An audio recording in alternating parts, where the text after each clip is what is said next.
Indrajit study point में आप सभी का स्वागत है। हम पढ़ रहे हैं एनसीईआरटी क्लास 12 अध्याय 13 महात्मा गांधी और राष्ट्रीय आंदोलन भाग 7। इसमें हम गांधी को समझना मतलब हम इसमें गांधी को समझेंगे। तो जिन्होंने गांधी को समझा, गांधी को अपना आदर्श व्यक्ति माना, आइडल हीरोज माना गया उनको, और बहुत सारे अनेकों प्रकार से लोग उनसे प्यार किए। क्या मैं नहीं बोलना चाहता, लोग उनके लिए अपना जीवन भी बलिदान कर दिए। लो बोल दिया ना, जीवन भी बलिदान कर देते थे। हमारे ऑफिस में और जो हमारा ये लैब है वहां पर गांधी जी का करीब करीब हमें 1 2 3 4 5 फोटो मिल जाएगा। कितना? 5 फोटो मिलेगा केवल महात्मा गांधी का। बाकियों का भी है, आप नीचे जाकर देखोगे तो वहां पर दिखाई देगा, लेकिन उतना नहीं दिखाई देगा जितना हम यहाँ पर रखे हुए हैं। क्योंकि सुबह शाम सुतते उठते जागते खाते पीते उनको देखो जिसके जैसा आप बनना चाहते हो, तभी आप उसके जैसा बन पाओगे। तो चलिए यहाँ पर हम टॉपिक के नीचे अपने गंतव्य पर काम करते हैं। क्या हमें सीखना है? हमारे पास बहुत सारे स्रोत ऐसे उपलब्ध हैं जिनके जरिए हम गांधी जी के राजनीतिक सफर और उनके राष्ट्रीय आंदोलन के इतिहास को सूत्रबद्ध कर सकते हैं, समझ सकते हैं, एक सीरीज में लिख सकते हैं। जिस तरह डिसेंडिंग से क्या होता है? डिसेंडिंग मतलब घटते क्रम में, असेंडिंग मतलब बढ़ते क्रम में।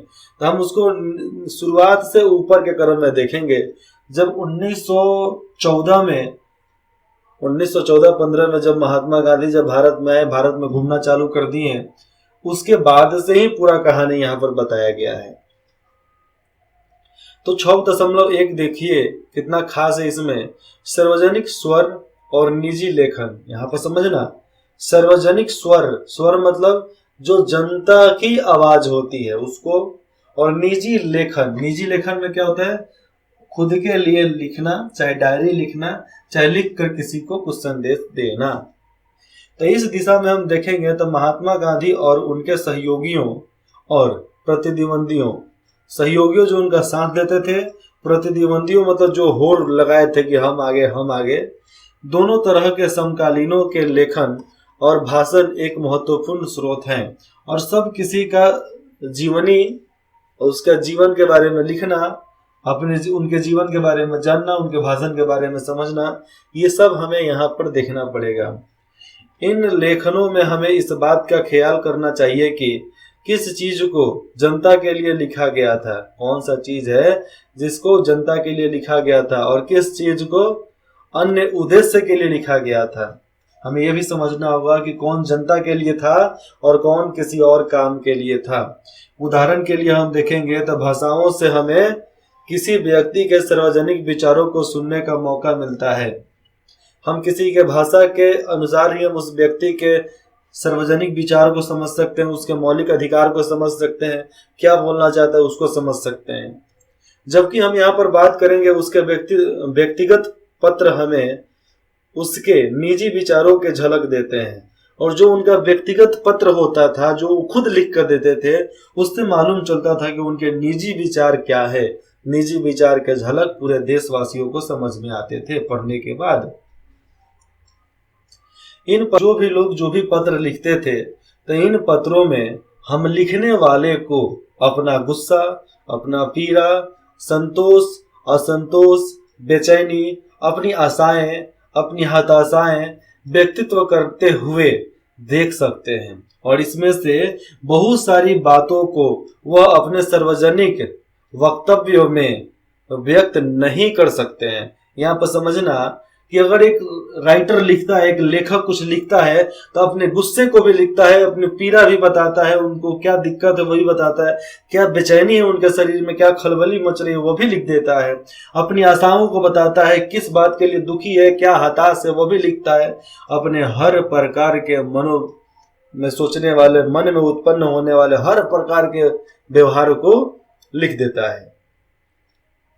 लेकिन ये सब सार्वजनिक बात में नहीं हो सकती है। ये उनके जो निजी पत्र होते हैं उसी में ये पढ़ने को मिलेगा। ये सार्वजनिक सभी लोगों के लिए नहीं है।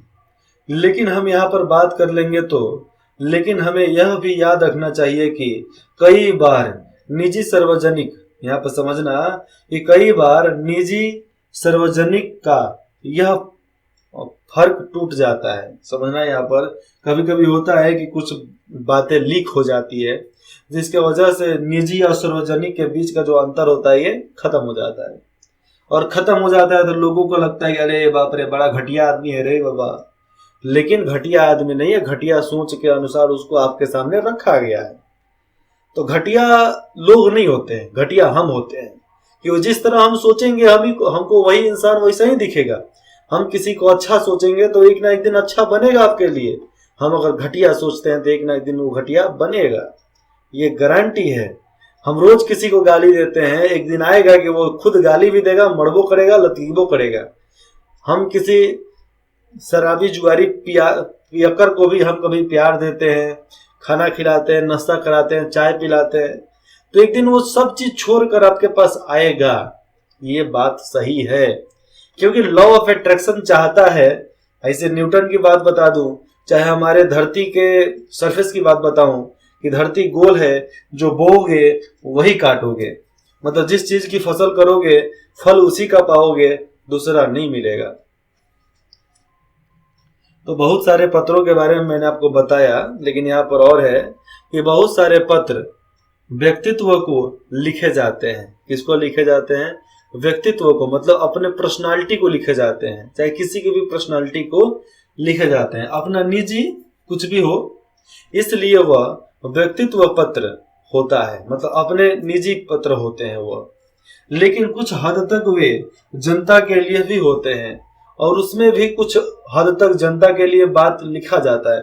जैसे मैं भी जो डायरी लिखता हूँ, अपना निजी जिंदगी लिखता हूँ, तो निजी जिंदगी में लिखते हैं कि अच्छा हमारे साथ आज ये कांड हुआ, हम ये बदलना चाहते हैं, हमारे वजह से क्या हो सकता है, हम क्या कर सकते हैं इस जमाने के लिए, हम अपने परिवारजनों के लिए, हम अपने 140 करोड़ परिवार वाले लोगों के लिए क्या कर सकते हैं, ये सब हम लिखते हैं। ये सब हमारी निजी क्या बोलते हैं, निजी पत्र है, निजी डायरी है, जो हम उस पर लिख डालते हैं। क्योंकि जो चीज हम डायरेक्ट बता सकते हैं वो बताते हैं, और जो चीज नहीं बता सकते वो हम लिख लेते हैं। आइंदा कभी हमारे मरने उपरांत कुछ जानकारी मिलता है तो लोगों को एक आदर्श व्यक्ति की झलक दिखाई देगी उससे। इस माध्यम से नहीं लिखता हूँ, बस अपना कर्म करता हूँ, काम करता हूँ बस। तो ठीक ऐसे ही वो लोग भी अपना हर काम अपने स्वार्थ के लिए नहीं, जनहित के आने वाले भविष्य के लिए उन लोगों ने ऐसा किया। लेकिन हमारे सामने ऐसे तोड़ मरोड़ कर रखा जाता है कि हम उसको गलत समझ लेते हैं। उन पत्रों की बात कर लेंगे तो उनकी भाषा, उन पत्रों की भाषा इस एहसास से भी तय होती है कि संभव है कि एक दिन हमें प्रकाशित कर दिया जाएगा। और देखो, जो भी पत्र कोई लिखता है तो इस बात से भी लिखता है कि एक न एक दिन इस चीज को प्रकाशित कर दिया जाएगा। तो साफ ये भी, हम भी जो लिखते हैं हमें लगता है कि एक न एक दिन इस चीज को लोग प्रकाशित कर देंगे। कोई ना कोई राइटर आएगा, उसको पढ़ेगा, पढ़ने के बाद उसको मतलब छापेगा, जो करना है करेगा, करना चाहिए, अच्छी बात है। तो किसी पत्र के प्रकाशित हो जाने की आशंका के कारण बौद्धा लोग निजी पत्रों में भी अपना मत स्वतंत्रता पूर्वक व्यक्त नहीं कर पाते हैं। और बहुत लोग गधे लोग होते हैं, यहाँ पर बौद्धा का मतलब बेवकूफ लोग होते हैं, जो अपने निजी पत्र में भी स्वतंत्रता पूर्वक कुछ नहीं लिख पाते हैं कि एक दिन आएगा कि ये सब प्रकाशित हो जाएगा तो लोग हमारे बारे में क्या सोचेंगे, क्या नहीं सोचेंगे। अरे भाई, तू जो कर रहा है तुम्हारा वो रिसर्च पेपर है आने वाले भविष्य के लिए, क्योंकि भविष्य में आने वाले लोग उसको पढ़ेंगे तो उनको लगेगा कि इस लेवल से उठकर सामने खड़ा हुआ तो समझो कि वो खड़ा हो सकता है, तो हम क्यों नहीं खड़े हो सकते हैं। तो इसीलिए वही बात लिखा गया है, केवल शक के आधार पे बौद्धा लोग निजी पत्र में आजादी से कुछ नहीं लिख पाते हैं, लेकिन लिखना चाहिए। आगे लिखा गया है कि महात्मा गांधी हरिजन नामक, हरिजन एक जाति होता है जो एसटी में आता है, किसमें? SC ST में आते हैं, वो निचले प्रकार के जाति होते हैं, ऐसा माना जाता है। किसके अनुसार? एक जाति व्यवस्था के अनुसार।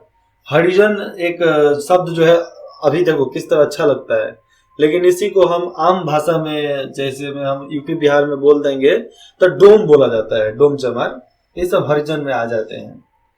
तो हरिजन नामक अपने अखबार में, तो हरिजन नामक अपने अखबार में, तो ये हरिजन एक अखबार का नाम था, वो एक जाति भी है अपने समाज में, तो शायद उसी जाति पर यह अखबार चला हो। तो हरिजन नामक अपने अखबार में उन पत्रों को प्रकाशित करते थे जो उन्हें लोगों से मिलते थे। नेहरू ने जो लोग से मिला, हरिजन नामक अखबार में सब छाप डालो। तो मालूम चलता था ना क्या क्या कौन भेजा है। तो नेहरू ने राष्ट्रीय आंदोलन के दौरान उन्होंने लिखे गए पत्रों का एक संकलन तैयार किया और उसे ए बंच फॉर ओल्ड लेटर्स, मतलब पुराने पत्रों का पुलिंदा के नाम से प्रकाशित किया। एक मतलब उसको पत्र को एक बुक जैसा बनाया और उसको पुराने पत्रों का पुलिंदा मतलब एक गट्ठा नाम से उसको प्रकाशित कर दिया। तो उस समय ये मिलते थे पुराने पत्रों का पुलिंदा, आज नहीं मिलता, आज कोई पढ़ता ही नहीं है। आज कौन है जो पत्र लिखता है, कौन है जो पत्र पढ़ता है? कोई नहीं है। लेकिन हम बोलते हैं लिखना चाहिए, प्यार से लिखो, एहसास से लिखो, किसी के साथ दिल बहलाने के लिए लिखो। लिखो, किसी को देना भी है तो मुंह से बोल देगो, अच्छी बात है, अच्छी बातें हैं जब आप मुंह से बोल सकते हैं। लेकिन हम जब उसको लिख सकते हैं तो लिखेंगे क्यों नहीं? लिखने में कौन जाता है? एक पेन जाता है, एक कॉपी जाता है, और लिखते लिखते हमें प्रैक्टिस भी हो जाएगा कि हम क्या कर रहे हैं, क्या नहीं कर रहे हैं। ये सब सीखने का मौका मिलेगा, और सीखने का मौका अगर आप गंवा दिए तो समझो कि जिंदगी में आपका कोई मतलब समझ लो कि आप जिंदगी में जीने का कोई फायदा नहीं है। तो प्रकाशित हुआ। अब हम यहाँ पर देखेंगे स्रोत 7, एक घटना पत्र के आईने में। तो यह भी एक पत्र ही है। तो देखो किस प्रकार इसको लिखा गया है, कैसे लोग लिखते थे। शायद हम भी ऐसा ही लिखते हैं अपना पत्र। तो लिखा गया है कि 1920 के दशक में जवाहरलाल नेहरू समाजवाद से लगातार प्रभावित होते जा रहे थे और 1928 में जब वे यूरोप की यात्रा से लौटे तो सोवियत संघ के प्रयोगों से गहरे तौर से प्रभावित थे। जब उन्होंने समाजवादी जयप्रकाश नारायण, नरेंद्र देव, एनजी रंगा और अन्य के साथ घनिष्ठता पूर्वक काम करना शुरू किया तो कांग्रेस के भीतर समाजवादियों और रूढ़िवादियों के बीच एक खाई पैदा हो गई थी। ये लिखा जा रहा है किसके द्वारा? जवाहरलाल नेहरू के द्वारा, शायद वही लिख रहे हैं। तो 1936 में कांग्रेस का अध्यक्ष बनने के बाद नेहरू ने फांसीवाद क्या होता है? तो फांसीवाद के खिलाफ, यहाँ पर फांसी नहीं फारसी होगा, तो फारसीवाद के खिलाफ जमकर बयान दिया और मजदूरों और किसानों की मांगों का समर्थन किया कि भैया आपके हम मांग का समर्थन करते हैं, चाहे मजदूर हो चाहे किसान हो। लेकिन आंदोलन के बाद बिना आंदोलन का कोई नेता, कोई प्रधानमंत्री कुछ बोलता ही नहीं है। लोग मर जाते हैं, मर जाए, लेकिन सरकार जिस चीज पर अड़ जाए वो चीज देगी नहीं। लेकिन कुछ लोग होते हैं ना, बैक से सपोर्ट करते हैं उसको। ऐसा नहीं करना चाहिए। नेहरू के समाजवादी वक्तव्य, यहाँ पर समझना कि नेहरू का जो समाजवादी वक्तव्य था, तो वक्तव्य से सिंचित रूढ़िवादियों ने उसी वक्तव्य से, समाजवादी वक्तव्य बोलने से एक सिंचित रूढ़िवादी ने, मतलब उससे जो सामने आया एक रूढ़िवादी, तो रूढ़िवादी ने राजेंद्र प्रसाद और सरदार पटेल के नेतृत्व में कांग्रेस वर्किंग कमेटी से इस्तीफा की धमकी दे डाली। मतलब जो राजेंद्र प्रसाद जो थे, फर्स्ट प्रेसिडेंट ऑफ इंडिया, मतलब भारत के सबसे पहले राष्ट्रपति सरदार वल्लभ भाई पटेल, जो इस देश के गृह मंत्री रह चुके हैं सबसे पहला, तो उनके नेतृत्व में कांग्रेस वर्किंग कमेटी जो थी इस्तीफा देने की धमकी दे डाली कि हम इस्तीफा दे देंगे।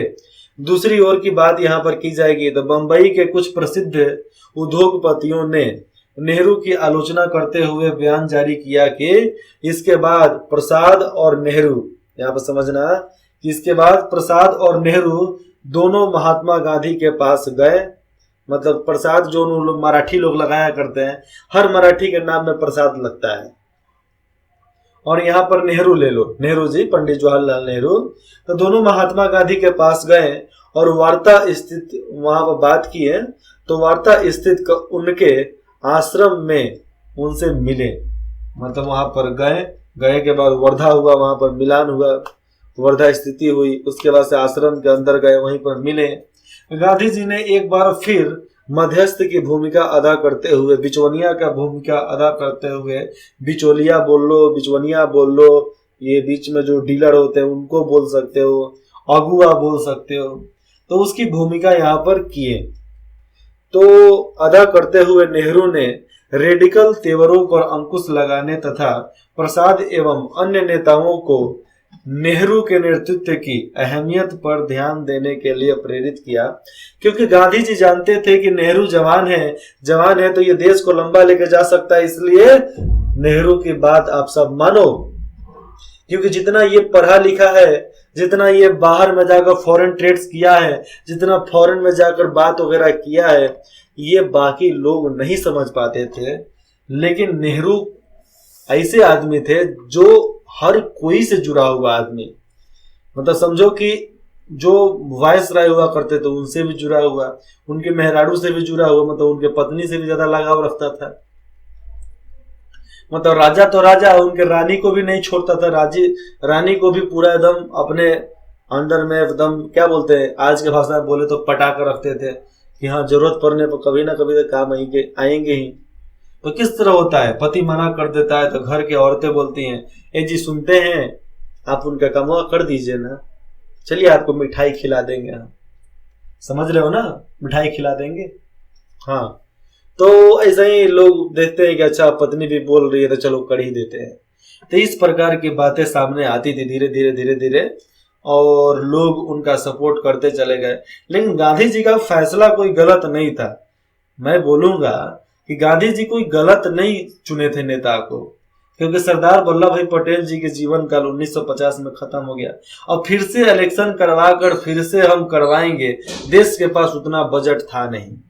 तो ये बातें हमें समझनी पड़ेगी, और बाकी लोगों को उतना ज्यादा महत्व था नहीं, उतना लोग एक्टिव भी नहीं थे कि इतना कुछ कर पाए। हाँ, जयप्रकाश नारायण जी कुछ कर सकते थे, लेकिन जयप्रकाश नारायण जी वो खुद बनना नहीं चाहते थे, क्योंकि वो तो भाई क्रांति लाना चाहते थे। चाहे क्रांति के लाने के लिए वो कुछ भी करें, लेकिन उनका काम था सेवा करना। उनका काम यह नहीं था कि शासन करना। सेवा करना और शासन करना में अंतर होता है, इसलिए उन्होंने सेवा करना चुना, शासन नहीं। तो ये सब गधों का बात आप मत मानो, गधे नेताओं की बात मत मानो। आप यहाँ पर सिंपल सी बात समझो कि नेहरू जी को गांधी जी ने चुना तो कुछ ना कुछ कारण हुआ था, कुछ ना कुछ कारण था। ये लिखा कहा गया है। A bunch for old trades में नेहरू ने उस समय के बहुत सारे पत्रों को प्रकाशित करते हुए उन पत्रों की अंशों को आगे पढ़िए। ये सब मतलब यहाँ पर उन पत्रों में क्या लिखा है आगे यहाँ पर दिया गया है। तो ये a bunch for old trades के नाम से सारे किताबों मतलब पत्रों को किताब के रूप में छापकर बेच दिया गया, लोगों तक पहुंचा दिया गया। शायद मैं भी जाऊंगा दुकान में तो कहीं मिले तो मिले, देखेंगे। अब नजर डालिए स्रोत 7, ठीक है। इसमें ये सारे लेटरों के बारे में लिखा गया। देखिए कुछ लेटर यहाँ पर दिखाया जा रहा है, तो शुरुआत करते हैं। तो मेरे प्रिय जवाहरलाल जी, ठीक है, वर्धा 1 जुलाई 1936 लिखा गया है। लिखने वाले शायद राजेंद्र प्रसाद हैं, हाँ वही हिले हैं। तो यहाँ पर लिखा गया है कि कल आपसे विदा लेने के बाद हमने महात्मा जी मतलब गांधी जी के साथ लंबी बातचीत और आपस में ढेर देर तक चर्चा की। हम समझते हैं कि आपको हमारी ओर से अपनाए गए मार्ग पर काफी दुख हुआ है और हमारे पत्र के भावों से आप विशेषतः आहत हुए हैं। आपको हमारे पत्र के भाव से कष्ट हुआ है। आपको शर्मिंदा करना या आपको चोट पहुंचाना कभी भी हमारा इरादा नहीं था। अगर आपको ऐसा लगता है कि इससे आपको ठेस पहुंची है तो हम बिना किसी हिचक के अपना पत्र वापस ले लेते और उसमें संशोधन कर लेते, परंतु हमने समग्र स्थिति पर पुनर्विचार करने के बाद पत्र तथा अपने इस्तीफे वापस लेने का फैसला किया। मतलब पूरा फिर से विचार करने के बाद जो हम पत्र दिए उसको और अपने इस्तीफे को वापस लेने का फैसला ले लिया है। आगे लिखा जाता है कि हमें लगता है कि प्रेस में छपे आपके सारे बयानों में आप कांग्रेस के सामान्य कार्यक्रम पर उतना नहीं बोल रहे हैं जितना कि एक ऐसे विषय पर बोल रहे हैं जिसे कांग्रेस ने स्वीकृति नहीं दी है। और ऐसा करते हुए आप वर्किंग कमेटी में हमारे मुट्ठी भर सहयोगियों और कांग्रेस के अल्पसंख्यक वर्ग के प्रवक्ता की तरह बोल रहे हैं, न कि बहुल वर्ग के प्रतिनिधि के रूप में, जिसकी कांग्रेस अध्यक्ष के नाते हमें आपसे अपेक्षा थी। मतलब यहाँ पर राजेंद्र प्रसाद जी को अपेक्षा थी कि अगर बहुल संख्यक मतलब हिंदुओं की तरफ से हैं तो हिंदुओं की तरफ ज्यादा बोलेंगे, लेकिन ये अल्पसंख्यकों की तरफ से बोल रहे थे, जो मुट्ठी भर लोग उसमें थे उनके तरफ से बोल रहे थे। आगे लिखा जाता है कि हमारे विरुद्ध लगातार एक अभियान चलाया जा रहा है जिसमें हमें ऐसे व्यक्तियों के रूप में प्रस्तुत किया गया है जिसका समय बीत चुका है। मतलब ऐसा बताया जाता है कि इनका समय बीत चुका है, जो पुराने पड़ चुके और वर्तमान में अप्रासंगिक हो चुके विचारों का प्रतिनिधित्व करते हैं। हमें ऐसे लोगों के रूप में प्रस्तुत किया गया है, चाहे किया जा रहा है, जो देश की प्रगति में बाधक है। मतलब मुझे ऐसे रूप में देखा जा रहा है कि हम देश के प्रगति के ठोकर हैं, रोक रहे हैं देश के प्रगति को। तो मतलब ऐसे वो विचार अपना देते हैं नेहरू जी को, और जिन्हें उन पदों से हटा दिया जाना चाहिए जो उन्होंने अनाधिकार प्राप्त कर लिया है। अच्छा, और इनका विचार यह भी है कि जो लोग बिना मतलब का किसी जगह पर है उसको हटा देना चाहिए। ऐसे लोगों का विचार था।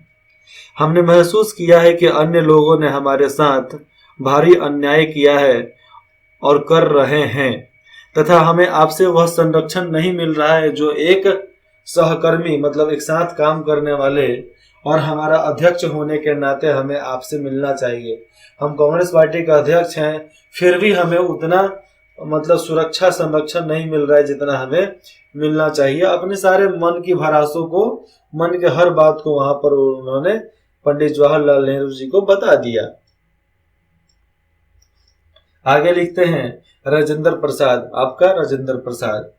अब देखिए यहाँ पर नीचे ही लिखा जाता है कि मेरे प्रिय बापू, इलाहाबाद से लिखा गया है और 5 जुलाई 1936 को लिखा गया है। कहां से?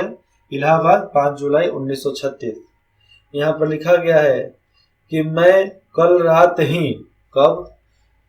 ही यहाँ पहुंचा हूँ, और जब से मैं वर्धा से आया हूँ, ये जवाहरलाल नेहरू ही होंगे, नहीं, हाँ जवाहरलाल नेहरू ही हैं, कि जब मैं वर्धा से आया हूँ शारीरिक दुर्बलता और मानसिक अशांति से घिरा हुआ हूँ। ऐसे पंडित जवाहरलाल नेहरू जी ने बोला, ठीक है। यूरोप से लौटने के बाद से मैंने पाया कि वर्किंग कमेटी की बैठकों में मैं बुरी तरह थक जाता हूँ और मेरी ऊर्जा छिन्न हो जाती है, ऊर्जा खत्म हो जाती है, और हर नए अनुभव के बाद मैं और ज्यादा बूढ़ा महसूस करने लगा हूँ। ऐसा लिख रहे हैं। चीजों को दूर दराज करने और संकट को टालने में आपने जो कष्ट उठाया, आपने जो हर चीज को उठाया, आपने हर चीज बलिदान किया, आपने जो कष्ट उठाया, उसके लिए मैं आपका आभारी हूँ। ऐसा नेहरू जी बोल रहे हैं। मैं राजेंद्र बाबू मतलब राजेंद्र प्रसाद, तो मैं राजेंद्र बाबू द्वारा भेजे गए दूसरा पत्र दोबारा पढ़ा और उन्होंने जो गंभीर आरोप मुझ पर लगाए हैं उन्हें देखा है। ऊपर मैंने जो आरोप बताया कि आप ऐसे ऐसे कर रहे हो, तो ये सब आरोप था, उन पर लगा था, तो ऐसा आरोप लगाया है। तथ्य को चाहे कितनी भी विनम्रता से प्रस्तुत की जाए हमारे सामने, उनका आशय यही होता है कि मैं एक असहनीय मुसीबत बन चुका हूं उनके लिए, और मेरे जो भी गुण हैं, थोड़ी बहुत क्षमता है, ऊर्जा है, गंभीरता, कमोवेश, प्रभावित करने वाला व्यक्तित्व, सभी खतरनाक बन चुके हैं, क्योंकि वे एक गलत रथ मतलब समाजवाद को आगे बढ़ा रहे हैं। इन बातों के निष्कर्ष स्पष्ट सामने हमें दिख रहे हैं। मैंने अपनी पुस्तक में और उसके पश्चात भी अपने वर्तमान विचारों के बारे में विस्तार से लिखा। मेरे बारे में कोई फैसला लेने के लिए सामग्री की कमी नहीं है। हम अगर किसी के बारे में फैसला लेना है तो सामग्री की कमी नहीं है, और मेरे वे विचार आकस्मिक भी नहीं है, वे मेरे हिस्सा है। वे क्या है? वे मेरे ही हिस्सा है। जो मैंने बोला है सही है। और यद्यपि यहाँ पर देखा जाए तो मैं भविष्य में उन्हें बदल सकता हूँ, लेकिन जब तक मैं उन्हें नहीं छोड़ता मुझे उनको अभिव्यक्त करना ही होगा, उनको मानकर चलना ही होगा। क्योंकि मैं व्यापक एकता को लिए, समझना यहाँ पर कि मैं व्यापक एकता को महत्वपूर्ण मानता हूँ। मतलब जो व्यापक एकता होता है ना, हर किसी में एकता होना चाहिए ना, साथ साथ मिलकर काम करना, वो होना चाहिए। इसलिए मैंने कोमलता शब्दों में, मतलब बहुत बढ़िया मधुर शब्दों में उन्हें व्यक्त किया है, और निश्चित ही निष्कर्ष की बजाय विचार विमर्श के लिए प्रस्ताव के रूप में ही ज्यादा प्रस्तुत किया है। भैया विचार किया जा सकता है। मुझे इस पद्धति में जो भी यहाँ पर हुआ है उसमें, और कांग्रेस जो कुछ भी कर रही है उसके बीच कोई टकराव दिखाई नहीं देता। जहां तक चुनावों का संबंध है, मेरा मानना है कि मेरा रवैया इस दिशा में, जो उनकी रवैया थे, मेरा रवैया इस दिशा में निश्चित ही एक लाभकारी साधन था, क्योंकि उससे जनता में उत्साह का संचार होगा। परंतु मेरे कोमल और अस्पष्ट रवैये को मेरे सहयोगी खतरनाक और क्षतिकारक मानते हैं। मुझे यहाँ तक कहा गया है कि भारत में गरीबी और बेरोजगारी पर इस तरह बार बार जोर देना बेवकूफ़ी थी। मतलब ऐसा बताया जाता है कि वो बार बार अगर बेरोजगारी और गरीबी पर बात बोल रहे थे तो ये बोलना उनके लिए बेवकूफ़ी थी, या कम से कम यह गलत तो था ही। मतलब ऐसा यहाँ पर बताया जाता है लोगों के अनुसार उनके लिए। आपने मुझे बताया था कि आप कोई वक्तव्य जारी करना चाहते हैं, आप कुछ बताना चाहते हैं। मैं आपके वक्तव्य का स्वागत करता हूं, क्योंकि मैं मानता हूं कि, अब देखो, गांधी जी की इज्जत तो सब करते थे, तो मैं मानता हूं कि हर दृष्टिकोण देश के सामने प्रस्तुत किया जाना चाहिए। हर प्रकार का दृष्टिकोण देश के सामने प्रस्तुत करना चाहिए, और जो छूट गया है उसको भी ढूंढ ढूंढ कर निकालना चाहिए। उसके लिए हमें बहुत कोशिश करना चाहिए। प्रेम पूर्वक आपका जवाहरलाल। क्या? प्रेम पूर्वक आपका जवाहरलाल यहाँ पर बताया जाता है। अब इसके आगे प्रिय जवाहरलाल, मतलब ये गांधी जी के द्वारा फिर से पत्र उनको भेजा गया है, जिसको हम अगले भाग में जानते हैं। किसमें? आने वाले नेक्स्ट पार्ट में हम इसको देखेंगे। तो आप थोड़ा ऊपर वाले को ध्यान से पढ़ लीजिएगा, आपके पास बुक है तो। और बुक नहीं है तो आप एनसीईआरटी बुक इंस्टॉल कर सकते हैं प्ले स्टोर से, चाहे खरीद सकते हैं, और इंस्टॉल करना है तो इंस्टॉल कर सकते हैं। आपको 12 तक किताब उसमें मिल जाएगा। आप डाउनलोड करके बित्ता बित्ता पढ़ सकते हैं, इंच इंच पढ़ सकते हैं। और यहीं पर मैं बोलूंगा कि आपको कुछ भी दिक्कत है, डाउट है, बेझिझक हमें कमेंट करके बता सकते हैं। इंद्रजीत स्टडी पॉइंट में जुड़ने के लिए आप सभी का बहुत बहुत धन्यवाद।